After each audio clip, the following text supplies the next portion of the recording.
تحيا الجزائر تحيا فلسطين la Palestine vaincra Inch'Allah. Elle vaincra Inch'Allah la Palestine. Elle vaincra Inch'Allah la Palestine. Elle vaincra. Elle vaincra Inch'Allah la Palestine.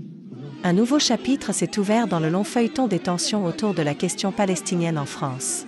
Yanis Arabe, un franco-algérien de 30 ans, doctorant en histoire, conférencier et auteur de plusieurs ouvrages sur la cause palestinienne, a été interpellé à son domicile par les forces de l'ordre françaises, mardi dernier. Son crime, avoir exprimé son soutien à la cause palestinienne et aux droits du peuple palestinien à la résistance. Les vidéos de cette arrestation, largement diffusées sur les réseaux sociaux, ont suscité une vive émotion.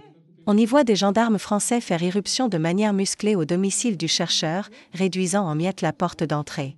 La mère de Yanis Arabe, vêtue d'un kéfier palestinien, assiste impuissante à la scène. L'ordinateur du militant pro-palestinien a été saisi. Placé en garde à vue, Yanis Arabe a été relâché quelques heures plus tard. Le chercheur dénonce une tentative de le museler et d'intimider tous ceux qui soutiennent la cause palestinienne, en France comme à l'étranger.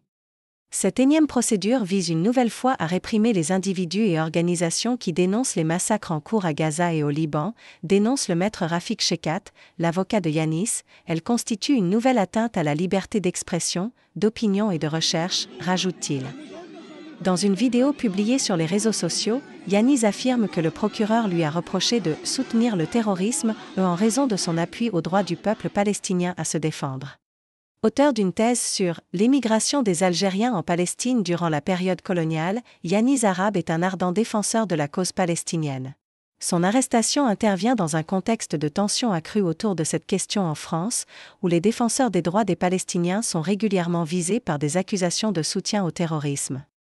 Cette affaire soulève de nombreuses questions sur la liberté d'expression et le droit à la dissidence en France.